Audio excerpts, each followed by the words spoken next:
Ladies and gentlemen, welcome to this week's episode of the Gym Owners Podcast. I'm your host, Tyler Stone. Over there's John Fairbanks. How you doing, John? I'm doing excellent. We were talking with one of the gym owners in our Gear Academy. If you want in the Gear Academy, by the way, quick plug, get in it, message us.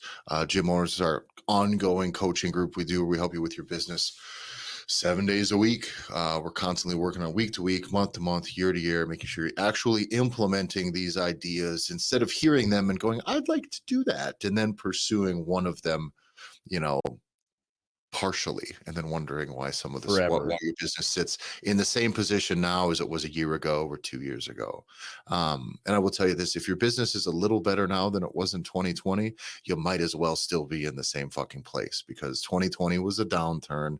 We need you guys to be making progress every month, every quarter, every year. We got to be making improvements, because a business that is not growing is failing. So we were talking with one of our gym owners. Let's real quick go to Gym Owners Podcast on Instagram. Go to Gym Owners Revolution Facebook group. That link is in our description. Follow me on Instagram at Tyler F. and Stone. That's Tyler EFFIN Stone. And John? You can follow me on Instagram at JBanksFL. Let's get to it. So we were talking. I got to plug in my light here. It's going to get dark real fast. Plug in your light, Tyler. We were talking yesterday to one of our Gear Academy coaches, gym owners, and trying to get like a sense for the ratio of people that are in group classes, in 24-hour just gym access, and in private personal training. This gym does not have any semi-private personal training implemented yet either. But we'll get into that stuff later. Outside of their specialty class that they have. But we started looking through, and so this is a gym that's 24-hour access, as well as a couple of different specialty group classes, like one functional fitness program and then a weightlifting program. And we're talking 3 total personal trainers. Yeah. 4 if you count the owner who does some. And somebody just was like a new hire recently as well. One of them is a brand new hire. Yeah. So now, we start going through, we want to figure out a few numbers. We said, how many of your people do you have as a whole? And I think they were around 300 or something like that total. Mm-hmm. And when we started getting to it, was like 1 out of every 3 people in this gym, that's essentially a 24-hour gym, 1 out of every 3 is paying money for a coached product, either personal training or for the extra access for group fitness, which is pretty goddamn impressive, John, for a 24-hour model. And I think that's one, is a testament to just making sure that like the actual service, because we talk about this all the time, the highest chance of success that someone is going to have when they're coming into your gym as a client is to be in a coached product where they're accountable to somebody. They have a little bit of guidance in the gym, so they're not just wandering aimlessly. That includes maybe nutrition coaching or some sort of sense of community to belong in. That gives someone a better chance to succeed just coming in off the street. Pretty, I think, objectively. It makes it too where if you're going to try and compare their spot with another 24/7 model that's in the area, they're completely incomparable. Because the majority, like 1 out of 3, right? So almost the majority of every person in there is not there because they have equipment, right? Correct. They're there for a very specific reason, to work with a very specific coach. They have a coach, opposed to, they have like ellipticals, and I like that. Well, so less than 30% of the members account for more than 80% of the revenue, basically, which kind of follows in that 80-20 rule. Yeah. But a lot of gyms are not optimized for that. A lot of gyms are not, even one, this is a thing when I hear gyms that say, we're struggling selling personal training. It's no. You're not trying to sell personal training. That's the fucking difference. And so when we start looking at this, the takeaway for you guys from this episode is you can start to see some things based on the distribution of some of these ratios. You can start to see how it falls, and you can start to troubleshoot where your real opportunities lie, right? Where it really, some of it may require more staffing, or some of it may require a little bit more effort on your part. But the fact is, if you're a 24-hour gym and your model is, or not even 24-hour, let's just say an access only gym, right? And you do some personal training, I want you to see what is possible with effort. If every person is brought in and is just talked to, given the option, you want to start with just gym access, personal training, group classes, just let them choose. Go through the sales process as we have described on this a fucking 1,000 times on this podcast, or work with us in the Gear Academy and we can help you put it together that's custom for your gym. But that everybody running through that consistent sales process gives everybody a chance to like settle into their desired product that's going to give them what they think is the best chance of success, and gives you the best chance to make them successful while having the highest potential earnings out of that client, out of every person that comes in. If you're still trying to sell gym memberships and you're worried about getting told yes or no, you're completely fucking up. I don't understand. Like, oh, maybe they don't want to join. Okay. Why? Okay. Well, But why are they there? Like they why are they fucking walk there? through the Paying door. for fucking reason. So what it means is you Right. just showed them your equipment or told them how smart you are, and it just didn't fucking work. And, Right. and instead, if you make it about them, and in this process, it lays out. Now, what does this say for us, John? When we look at this, one, I would describe this as a very successful gym. I would describe this their sales process and their model as a very successful one because it's successful for the coaches' earnings. It's successful for the business. Absolutely. Because imagine that if those people are all in a regular 24-hour product instead of buying a coach product, there Oh. goes fucking 80% of your money, right? That's gone. That's 80% of your money is gone because of this. And now you can reverse engineer that, guys, and understand if you're sitting in a situation where you do not have that many people in an actual coach product, or if you're doing group classes and you don't have many people in a personal training product, in a premium product, that's the segment you want to try to fill. Yeah. That's where your effort should lie. That means fixing your sales. It doesn't mean just offering up another product or charging more money. It's got to be beginning to end, from your marketing to your social media, to your outreach, to your sales products, to your referrals, what your asks are, your offers, all of it from beginning to end needs to start to align with this new pathway that people should all be walking through and can have a choice along the way. Without a And doubt. if we're trying to reverse engineer this, when I look at this now and I see this gym's numbers, it's tempting, and I still think it might be the right move to go, well, geez, we need to fill more people into that 24-hour membership. And not because, by the way, we want to be doing more low value business, but because right now, John, they don't have enough coaches. So all their coaches are full, which means you always need to be pushing this staffing solution constantly. That needs to be a problem that you need to be working on. But your pool of people is going to be like, your potential upsells is going to be coming out of this. It's like growing your email list, right? So if you're doing a great job selling personal training and you do have an easy, low fulfillment cost for you too, with labor and effort, like a 24-hour membership, getting more people in there is more people who are closer to your business, who are warmer, and who are maybe more likely to pull the trigger, who at least you have them in your email list, who at least you see every day, people you can sell supplements to, people you can offer nutrition coaching, people whose trust you can earn a little bit easier when they're inside your building than if they're just some other person in town. You've hit on so many different points on this, and like back to like where the revenue piece in this model. Again, if you're listening to this and you have anything that's even remotely close, right? Whether you're an access gym, whether you have personal training, think about the revenue difference here, Tyler, because I did the math really quick when you were talking. It was, if they didn't do personal training like the way that they do, the way they have it established on the coach product side in this gym, they would lose 20 grand a month. Yeah. So I want you to think about it. Like, think about what these numbers are for you as you think about, like, when we said they have 300 total members and they would lose 20 grand. So like, if you're so those of you that have maybe more people than that 300 members in an access type spot, and you're just not making the revenue that you'd want to make, I mean, they would literally be making less than half of what they're currently making if they just were sticking with an accessed model only. Yeah. And yet, because they moved to that with those personal trainers and the value that those personal trainers have, it's 10, like between $6,000 to $10,000 per trainer is that overall value for these individuals. And I think, like you were saying, is diversifying those trainers as well. Like as you look to hire, if you're going to hire out more people, having a diversity of what those trainers are, who they represent, who they attract, that's where you do just by default have the ability to attract people at that lower level, because these folks that we're talking about specifically in this example, they haven't maxed out their total membership yet.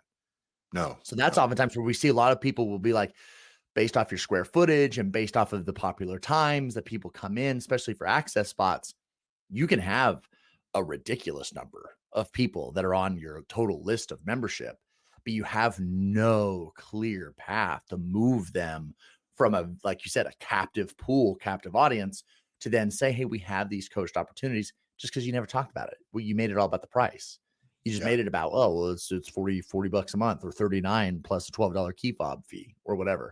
Like that's what you did. That's what it was all about. You never even talked about anything else. And you're literally, I mean, just, it's the money is silly. So the money being left on the table, right?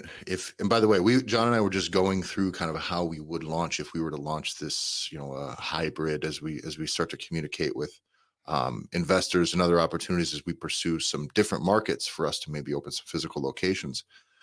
With our business model is we go through in this, and phase one, because it's easy and does not easy, but phase one doesn't require a bunch of coaching, training, not a lot of human resources. It can kind of almost all be built on the back of one or two people with some decision-making power and sales.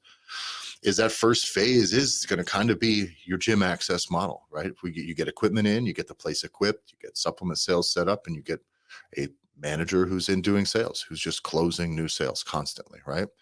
That's probably how I would start the business anyways. And if, by the way, if you're a CrossFit gym or functional fitness space where you do mostly group classes, that's the base. That's your basis as well, right? You're going to get in, you're going to do that, your main consistently operating product. You're going to get that up and running. But from there, most gyms we see, they get into, we're going to do this one thing, right? And I'm fine with it. Your Orange Theories, your F45, your cycling studios, like, that's great, but it doesn't occupy enough space in the client's lifetime fitness journey to where someone comes in and they do Soul Cycle for a little bit of time, and then that becomes a thing that they did one time in their life for a little bit. Like, it's just very rarely is that somebody's form of exercise, is that their centerpiece of their fitness. And you want your gym, or maybe you don't, but we want our gyms to be like that. So pivoting from your main product to then starting to bring in humans. And this doesn't, by the way, this doesn't mean you got to manage a bunch of salaries or anything like this. These are coaches that are getting paid essentially commission based on the time that they're coaching, right? These are personal trainers that come in. So it's not like I'm sitting there going, oh shit, how do I got to float $50,000 a year to bring this person in? It's really not the way this is going to work. So all you got to do, get in, get operating, get people in your pool. This is, again, your base membership, whatever that is. It's not a bad thing that people end up in it. We always kind of shit on it, right? That like, if people are only buying your base membership, maybe your marketing's bad, maybe you're attracting the wrong people, or your sales process is incomplete, or simply you don't offer anything up above that ladder. But I think it's important to know that that base membership is still the ripest opportunities that you're going to have to get people to reinvest in their commitment, to recommit, or to simply commit even further into a nutrition program, personal training, joining some semi-private stuff or specialty programs. Dude, but let's parse that out for a second. The reason we shit on you and shit on people that only have that base membership is because when we look at it, you have over 100 members in your spot, and 30 of them aren't doing fucking anything else. Yeah. Like they're all just doing your base shit. And what you've done is you've made the mistake of having every fucking member in your gym just get access to everything. So nothing is customized or unique or prescriptive of where they want to go. So when you give somebody everything, you've just given them nothing. You've given them nothing unique. Almost every client that I work with, and I don't have a ton of availability for personal training, but I don't think anyone works with me at any frequency for less than $600-700 a month.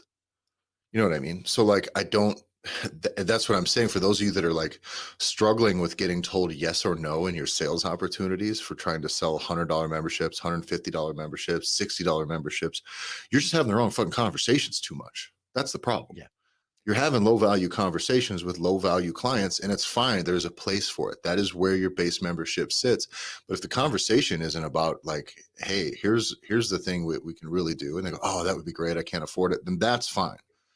But most of y'all ain't having those conversations. So you want to have a bunch of 50, 60 or $100 conversations, and you're wondering why you're getting nickel and, why you're pulling nickels and dimes at the end of every month. It just doesn't work. So to identify in your model, like John and I said, is your base is the reason you got into this business. Usually is. It really is. Like when I started my CrossFit gym, is we're gonna do CrossFit classes. Personal training was an afterthought. Oh, It was for something sure. that we kind of maybe got asked to do a little bit of, right? And I was too busy to do it. So my business partner handled most of that. The other coach handled most of that. But I didn't have the time to do it.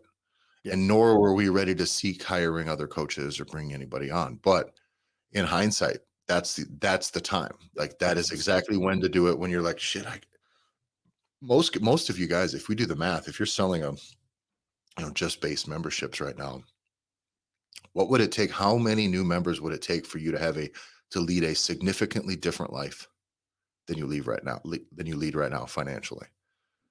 And you stay in the What does base, 10 new people coming in this week really do for you? Not a lot. It's not. $400. It's not a lot. And in the end, but factoring in the cost of doing business, how much of that money makes its way to you, it's not that much.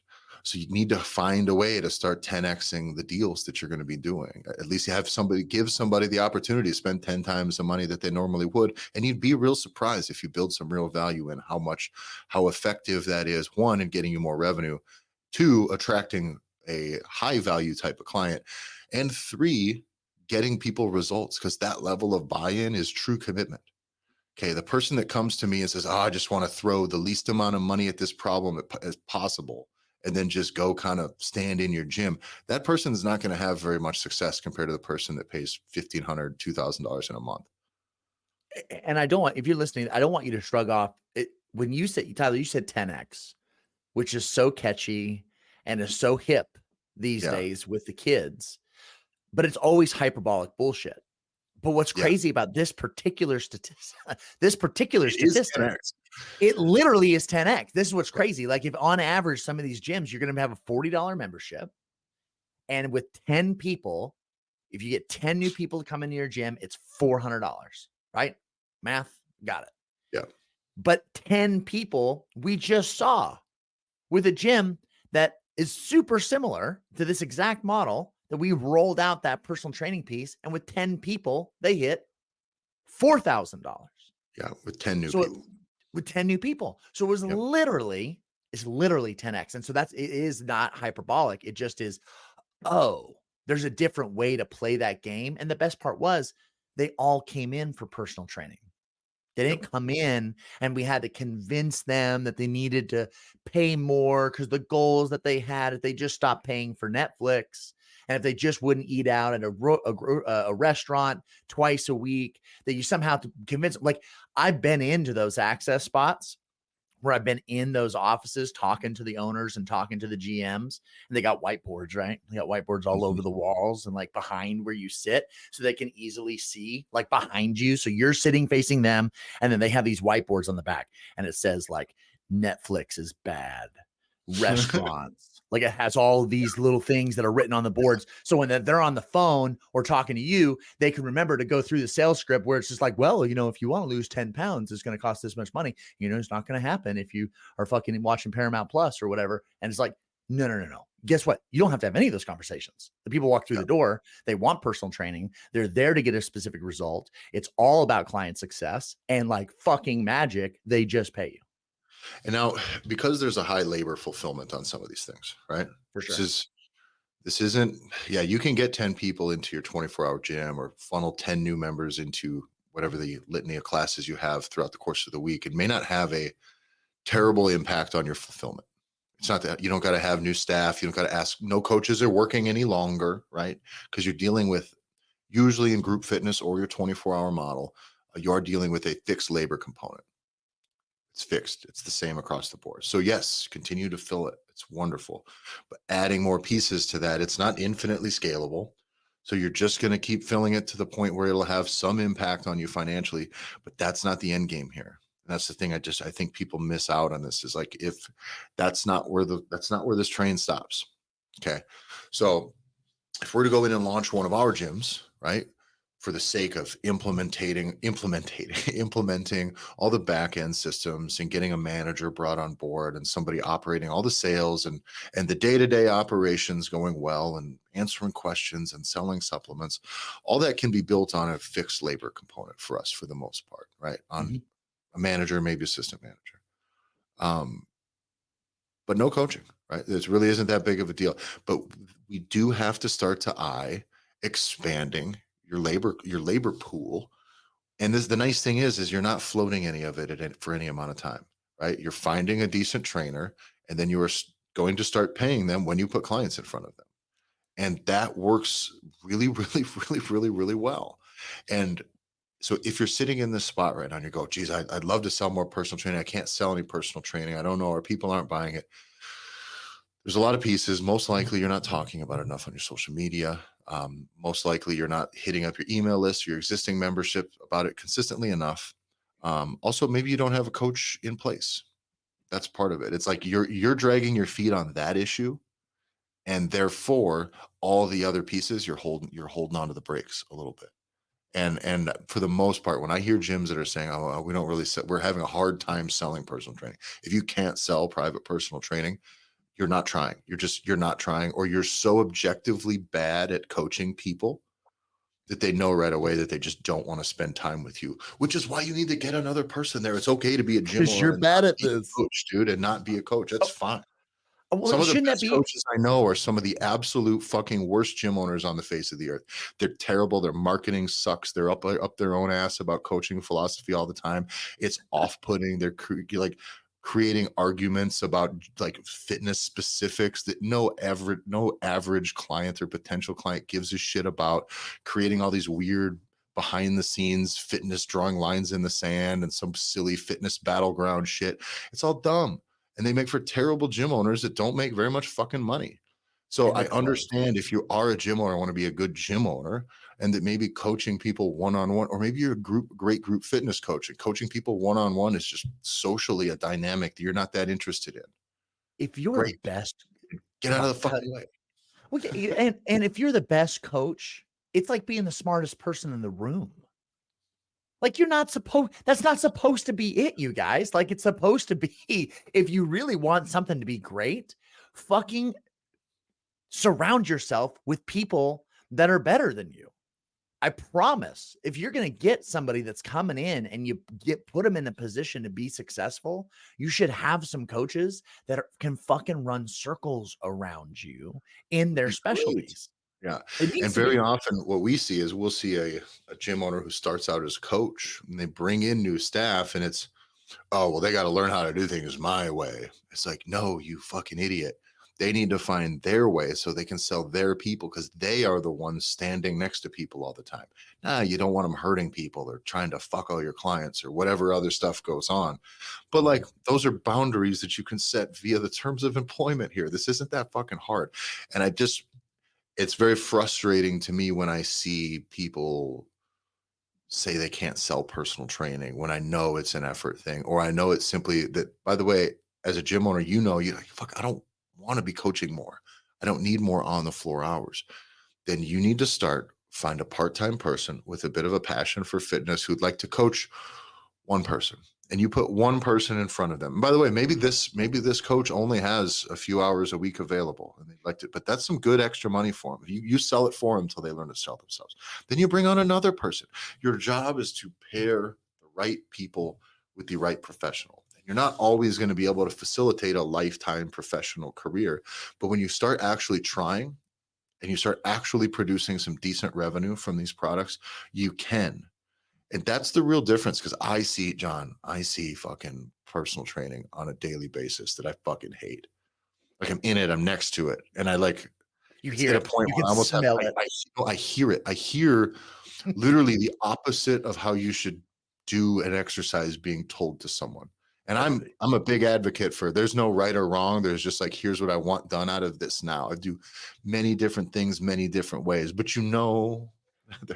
there's some things that aren't it. If you're doing farmer's carries, the solution is not to shrug your shoulders to your ears and squeeze your shoulder blades together behind your back. That sucks. That's taught by a person who doesn't know how to do that exercise and doesn't want you to get strong or care or whatever. They're just saying things about it, which is fine.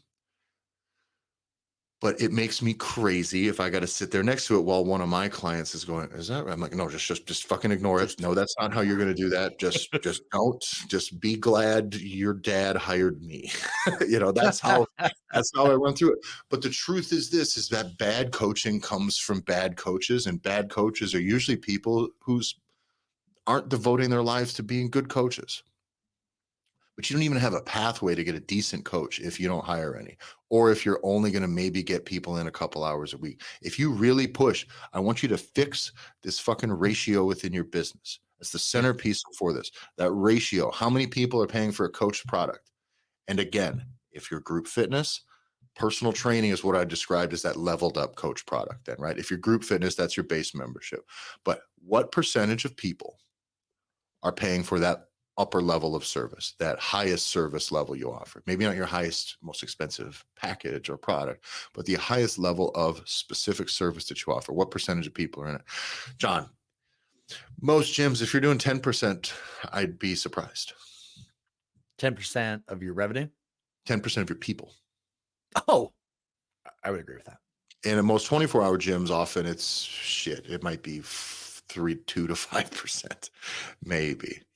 You get into 10%, then we can start talking numbers and frequency, but I truly believe that if you can get 1 out of every 5 people participating in some sort of some sort of coached product, that's 20% of your people that have a way higher chance of being successful in what they're there to do. They're going to have more fun. That also means they're connecting to a human every time they show up to the gym, which means accountability, community.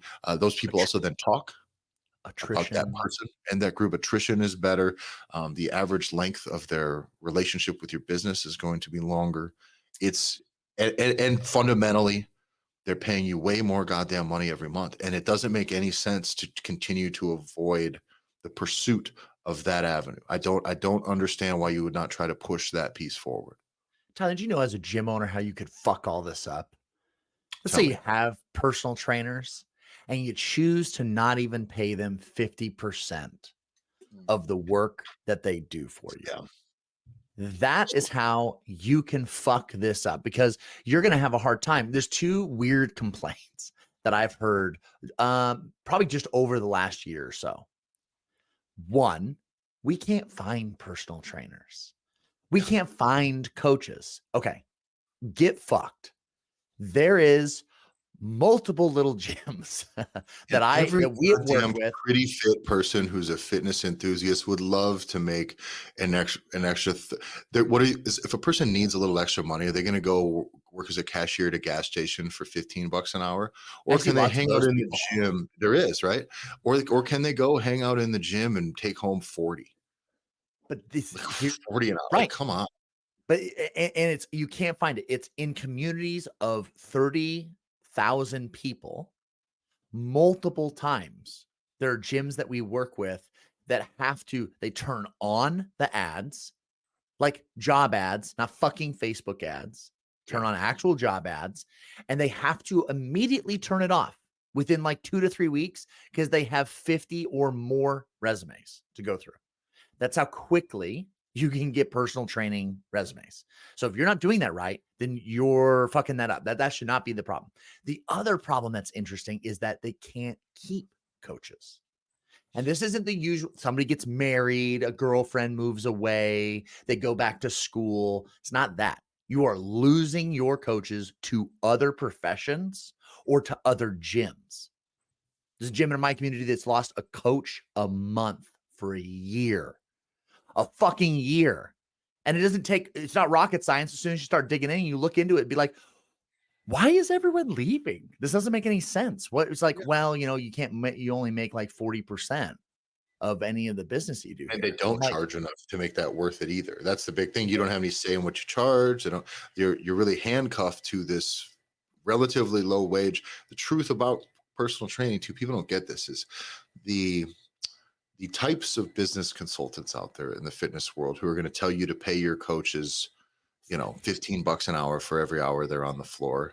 no matter what they Like, do. that person has never fucking coached a person or spent a day coaching people, because you just can't do that. I can't spend 8 hours, 8 coached hours. I can't do that. If I have 5 in a day, it's a lot for me. It's energy. It's a lot of, if a coach is good, they cannot be coaching 8 straight hours or 4 hours on, an hour off, and it can't be doing that. You're lucky if you go 2 in a row, if you go back to back without having a break, right?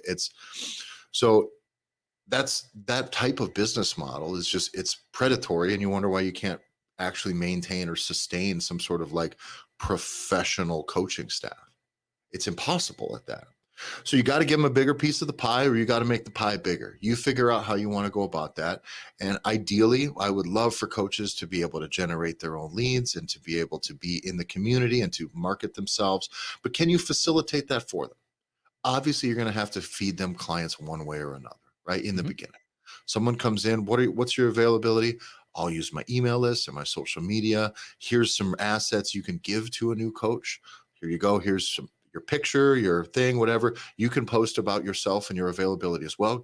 Bring some people into the gym. You then can teach that coach the sales process as you go, because eventually they can start to get sales commissions on top of their actually coaching, their coached hourly commissions. And now you can start building a goddamn professional who cares about other aspects of the business. I won't go too deep into detail. No one locally is listening to this thing. But there's someone who came in and was trying to talk about coaching, like maybe starting coaching at a spot where Megan and I contract through, Yeah. and was like poking around and asking, like, well, how are we going to get clients? How am I going to get members? How am I going to get people to coach? And it's like, well, do you fucking know anybody? Does anybody trust you, or do we have to use the trust of this brand to completely bridge that gap? Which is possible if you're new, but if you're so confused as to how a person who's a professional personal trainer doesn't need anybody else to market on their behalf, then you got a lot to learn, because you should be good. People should talk about you, and you should constantly be talking about what you do, because you're a goddamn professional. The amount of people that are afraid to ask people to do business with them about the thing that they do business at is nuts. So if you're going to bring in a personal trainer, yes, there's going to be some hand holding. Yes, you're going to have to put some people in front of them to get them started. And it's going to be a slow burn, right? I would never hire somebody off the street and expect them to be full-time. I just couldn't. I said, this is going to start as a side gig, but a side gig where you're taking home 40 bucks an hour, 30, 40 bucks an hour on the side, one, is way more worth your time. And also, it's very easy then for you to cover that revenue gap in their life. Whereas, like, okay, we start getting you more work, it's then easier for you to pull the plug on the other gig and shift over to full time. But that is how it has to be, unless you have people just beating down the door to coach this person. Fact is, I wouldn't hire anybody full time until I've seen them coach for a long time. Anyways, I wouldn't give them that many client hours until I've seen them. I couldn't, even if I had people begging to get started, I wouldn't come in and give somebody a full plate right away. That's too much trust that I'm asking from my membership base to deal with someone who I do not understand completely yet. It's got to be, you give them enough rope to hang themselves with, and you very rarely will be burned in that type of scenario. Going back to the phases. So this is why for us, if we're building this out in our model and building it out literally in a brick and mortar through our own systems, that's why phase 1, phase 2, phase 3, bringing in personal training and getting that process perfected is phase 4-ish, right? Like there's multiple phases ahead of that. And that's honestly the reason why we would be very confident in our system and in our business model of what we're preparing on our end, is because this is how we diagnose the gyms that we work with. You start looking at those phases. You start looking at, what is it that you're trying to target? What is it you're trying to improve in your own spot? And then we say, great, what does this look like? Right? What does this look like? Before we even get to start talking about like the models, a lot of times we have gyms with different models that are coming to us. And how we diagnose and look at those, the same as one of our recent episodes talking about how all attrition is not created equal, is that those models, the different gym models that are out there, they all dictate or require different attitudes through different things. And I think this is a mistake that I'm seeing from gyms and gym owners right now that are closing or appear, from all intents and purposes, look like they're going to close in the next year, is that they are confused at what their model should be. You don't have enough square footage to be able to justify large group classes or group activities. You have a square footage that makes you a personal training facility. Yeah. Right. We're not talking about, when we talk about Globo Gym 24/7, it's because that's what we would do. And we have worked with gyms that have that access model. But if you don't have the square footage to support such a model, then you have to kind of change how you're priced, how you present, what you're presenting, what personal training, semi-private personal training looks like. Because if you only have enough space for fucking 7 people to be able to be in a facility, I was talking Here's to the it. truth, though, John. Let's be real, though, right? Why aren't you in a bigger space to where you can run your group classes and say have 2, 3, 4 personal trainers operating at the same time? Why not? I You couldn't don't have fucking afford money. You don't have the fucking money. Right, I Okay. couldn't afford it. Well, and this is always about maximizing the situation you're in right now, which is like, okay, well, do you have a system in place so that you can start to sell some personal training? Because right now, these people are just hunkering down in the cave.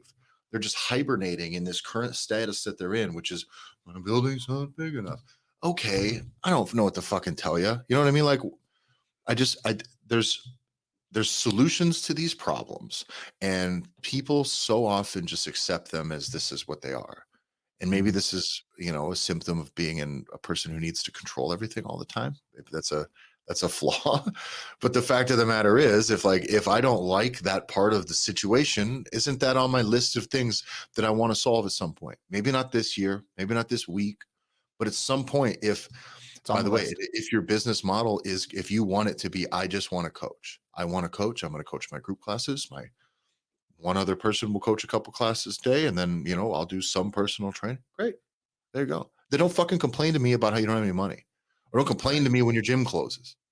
Like, at that point, you have chosen to be less successful.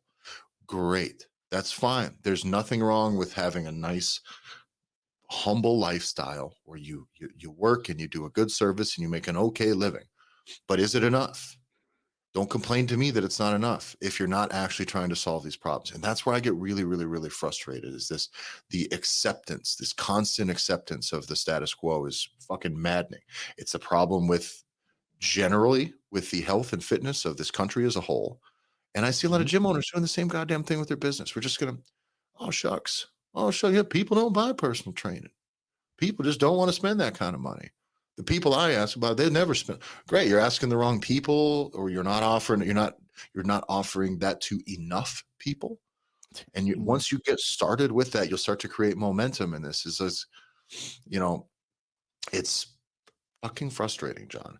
But now this is, and also, by the way, the global gym model. One of the things that I like with having you don't have to be huge, but having a access plus some coach products as your business model is, you get to actually have the benefits of a larger scale as a whole without having to instantly deal with all the labor that's associated with it, right? If you're going to be a functional fitness gym and it's only coach stuff, and Yeah. man, to really get the benefits of an email list that has thousands of people, you got to be open for a long time, or you got to be very diligent in how you're doing it. So how are you going to market externally, internally even? You want to sell supplements? How less impactful is supplement sales, John, when you only have 100 people? Because you have a tiny little space. And then by the way, then the solution is, maybe you can't get a bigger space, then you need to get more revenue per square Yes. foot, which starts with, Correct. okay, then I need to start implementing semi-private personal training. Maybe I need to bring in a coach on these hours where maybe I'm not busy, earlier, later, weekends. I don't fucking know, but figure out how to wring some more money out of this little spot that you got, because adding supplement sales to a gym that's of a smaller scale, way less impactful. Using your email list is going to be way less impactful, right? You're just not going to get as many leads when you don't have that many people to choose from. So I think that the benefit is of scale. That for sure, it makes every move you make a little bit more impactful for your business. And I think that's why, again, the models that John and I are putting together is exactly that. Is I want a 24-hour model that then we develop into having some functional fitness programs, maybe some other types of fitness programs in a larger space that's connected to it. And then definitely, absolutely private personal training and semi-private personal training. Because it makes you But whole. you gradually lead into more labor. So you need to decide as a gym owner, am I ready to take on more labor? And that's not more labor cost. It's not, because the money will come in before that cost goes up. It's about labor management. Am I ready to manage that extra bit of labor? Am I And ready be to able do the interviews and bring somebody in and do that? and make sure they're proper, like they're doing it properly. Right. And that's also another element where for you and I, we've talked about this too, as we are building out our metrics and models and things, is one of the huge benefits. If you are an access space that has leg extension and leg curl machines and shoulder press machines, you get to lower the barrier of entry for any coach that comes in there. Yes. Like the John, that's risk a of really good point. That's a really good point, that the functional fitness and CrossFit coaches got too far up their own ass about everything needing to involve barbells and free space, like, and just doing gripping and ripping bunches of shit with high intensity. If I got a coach who needs to get people work, it's really difficult for me to get a brand new coach. I got to onboard a lot of training, kind of, to get them to safely give somebody an effective workout in a room just full of barbells and squat racks and pull-up bars and bands and med and balls. Like, that's tough. Mhm. That's now a lot to bring on to somebody. And yes, you can outsource some of that training, but man, someone wants to work chest. It's pretty tough to do the pec deck wrong. Right. Sit down and go, and then you can, do a little bit, but know that these higher risk exercises, or the higher skill exercises now within your gym, they're not the only thing that this coach has to be teaching now. You kind of I like machines because they're practical. They're not a lot of risk for injury necessarily, and they are just a crutch. So if I have a shoulder thing, I'm not. I mean, I've had a shoulder thing, John. It's been, you hear me complain about it every day. Okay, I'm Yeah. not bench pressing. How do I stop my tits from falling off, John? Is I got to do something that I can find pain free. So machines are great for that. Every coach wants to be the guy who's a wizard who can get somebody out of pain. And I don't know, great, dude. But like, fucking labrum's torn and rotator cuffs shredded, and I got ligament damage on my scapula. Like, okay, you're gonna talk me through that? No. Okay, so there's a surgical solution to that. In the meantime, what do? I do what doesn't hurt, and I need more options for things that don't hurt. And machines, I think, are great. If I have to bring somebody in, this is the thing I tell my wife all the time. It's like, you start to run out of ideas when you're coaching, especially semi-private group stuff. And I'm like, yo, Sure. strap these people to a machine each, have them alternate, and just kill them. Be like, Yeah. let's go. We're doing 50. But you can get really good work, really safe, and it's fun. Doing Not everybody 500s wants today. to have to think about their hamstrings and their obliques and their ogogugas and their, all their Yeah. silly little muscles that you have to worry about. Just get them work. And you Yeah. can have machines, that model, I think that, by the way, that's the biggest benefit, I think. And I'm glad you brought that up. It's a lot easier to bring on a coach, and you can tell them that in the beginning. Hey, if you don't really know what to do, like, let's make sure they're doing some sort of heavy thing that they can do that's heavy. And the main thing is we get them work. Get them work. Because So the machines are wonderful for it. because once you get these things into place, right? You have the systems in place, you have the structure, the sales system, right? Of taking and presenting and giving options, giving choice to those people to be able to walk through those doors that's directly aligned with what they want to achieve on the client level and the client success level.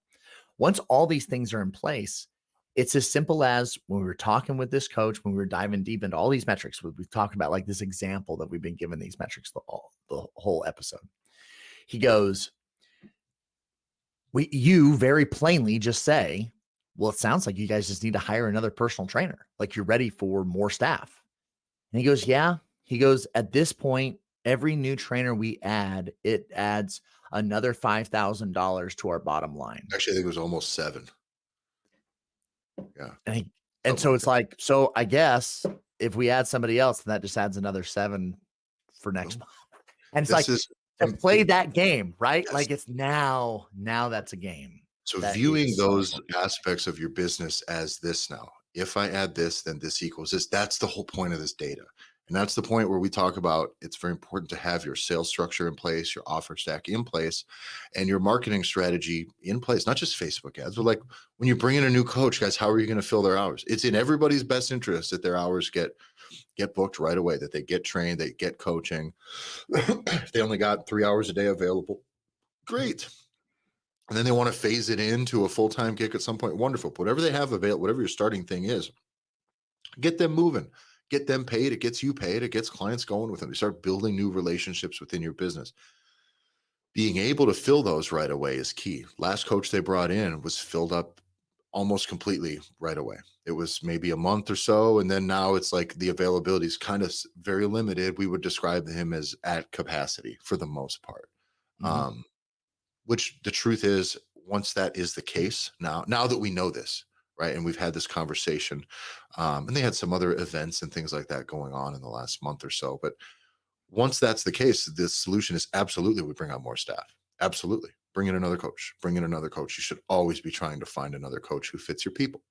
So to touch on another thing, the diverse backgrounds of your coach matters as well, Yeah. right? So that we're talking about a spot that has all of their coaches right now are male, not Jack based on dudes. anything that is what it is, but it was, a weightlifting club and then another trainer who was like kind of the manager person there, and then the owner. And then they brought in another guy who was a male. Well, I can tell you this as a person who is a personal trainer, a male personal trainer who has helped manage and done sales for female personal trainers as well. I think women are more inclined to hire personal trainers than men. That's what I've seen based on my experience, my very, very subjective experience. That I would absolutely, I coach female clients. Most of my clients are male. My wife, she coaches female clients, has maybe one or two clients in semi-private programs that are male, but the vast majority are female. So it's very, very, very easy to start to sell to a female who maybe wouldn't want to be coached by someone like me, right? Just seeing me, maybe knowing me the way, and they're like, Tyler seems like a lot to deal with. And I get it, right? Um, but Megan has availability, like, oh, she would be great. The person who has the same goals as before, right? The goals didn't change. But if Right. Megan's available, they're liable to pull the trigger on it versus me. And so that's where if I have a 155-pound skinny guy with abs trying to teach my offensive lineman's son how to be strong, that's his pitch. I'm going to go with somebody who maybe fits the bill a little more, right? Right. If you're a, you know, housewife who maybe wants to lose 15, 20 pounds, get back in better shape and just feel a little bit better, a guy like me who's 300 pounds with traps to his ears is maybe not on your short list of people who you'd like to have train you. Whether they understand that I can get you all the things you want or not, it doesn't matter. But diverse backgrounds, I think, really are important because for clients, that's so much face time that they are spending with a personal trainer. So like you just don't want to have to get over that thing. Like, so I just think it's really so in this case here that we're talking about very specifically is we want to kind of open up when we start to look for personal trainers to hire. It's like we want to find somebody who has experience in coaching women of ages blank to blank for weight loss, nutrition coaching, and designing training programs and methodologies very specific to females. Now, that will probably attract, hopefully, some more females, or at least a male who has a lot of specialty in coaching females. Um, because that's what you want. That's the demographic he can open up. It's no different than when we were marketing for the MMA gyms here. Sure. Um, Same thing. Listen, if all we have is dude coaches, and most of your members are dudes, it's tough to take pictures of classes and things and attract females. It's just a bunch of meatheads, right? So you make the most of what you have, and gradually we start to show that there are females that do. We start to talk about the fact that women enjoy this, the benefits for women, and then you get women in, and now it becomes self-sustaining, right? Correct. Becomes a self-sustaining system. And so, but those diverse backgrounds matter. It really does. Someone who is it's nothing less interesting than a CrossFit specialist coach or a functional fitness specialist who's all great on movement and sizzle, who's never any good at any sports ever, trying to teach like off-season sports coaching. It's a big it's a big downside to a lot of these CrossFit gyms. But the truth is, let's agitate some CrossFit people today, John. I've probably worked directly with more CrossFit coaches than most of any of you who are listening. If you don't know anything about my background, I'm not going to explain it to you, but we've coached, taught, worked with a lot of them directly over a lot of years. Not very many of them would I describe as good at sports other than that, up until that point in their life. Very rarely, right? Not a lot of Yeah. a lot of those ones are Division I athletes, not a lot of one where, high level state athletes, even in high school. For the most part, CrossFit's for failed athletes who weren't good at real sports, who are good at work, who got good at Working out. working, Yeah. usually hobbits as well. So hobbits is okay. But Opposites. but again, know that that limits the perceive. No matter how much you know, it doesn't matter. It's what do I trust that you know? Yeah. Okay. It's no different than when the school presents the hospital funded weight training specialist to the fall sports meeting or whatever every year at the school. Oh, here's our strength and conditioning specialist that Sanford Hospital has brought in. And it's like a 155-pound man who's 24.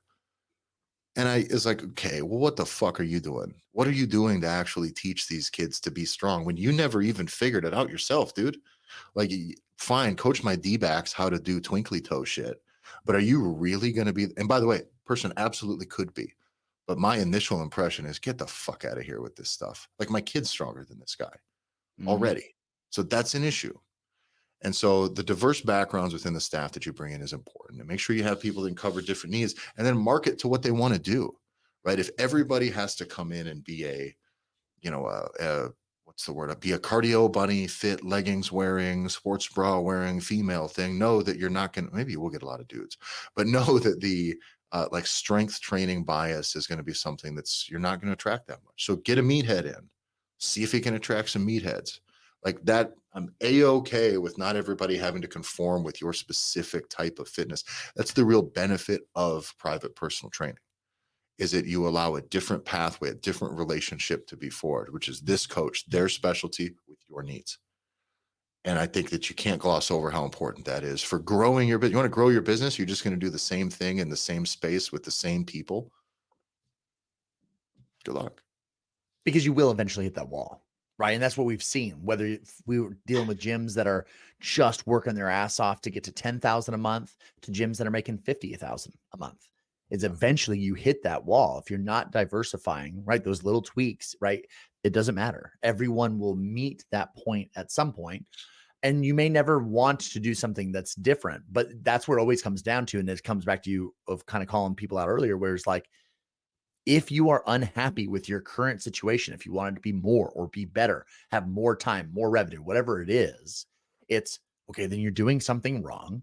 There is a way to fix it and then to be able to streamline it so that you are not making those same mistakes. Yeah. And it does, it comes, and I really like the idea of looking at like your cost per square foot, like the amount of revenue you're making per square foot in your facility, and being able to diagnose those pieces and Yeah. looking at what are all those things that you have in place that allow you to maximize that square footage and I don't know, be wanting to be bigger or better. Do you want to serve more people or do you just want to be, like you said, a fucking wizard in a cave that people come Yeah. to and you can help in the Yeah, you next can be 10 the oracle, years, you buddy. can help You can be about, the yeah. oracle. Here's the thing: none of them people make any money. None, none. So And the amount of impact that you can make. Because this is what's real, really real. I'm not even plus, talking shit. Is that it's impact. For us, it's all about impact. We want to make the largest amount of impact as humanly possible. and I think the boutique fitness studio space is going to continue to grow. But I think it's going to very much be, there was one thing I remember Stuart Brower from WTF Gym Talk, one of our competitive organizations, I suppose. But I think he does, like I've said this before, I never shit on a good idea because it isn't mine.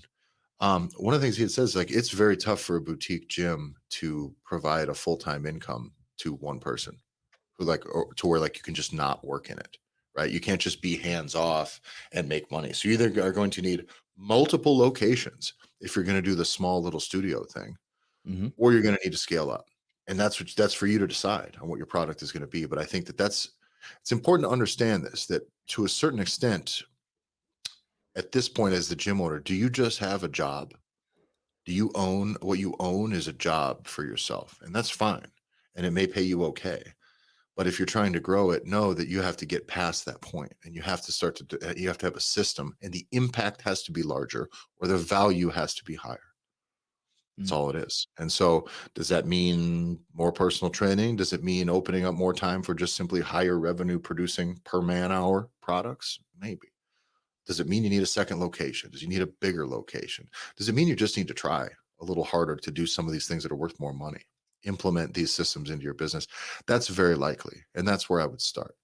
Because I kind of have a feeling that the boutique space thing is it's going to work, but it's always going to stay in that small thing to where like you're not going to have something you can walk away from and just have it produced for you forever.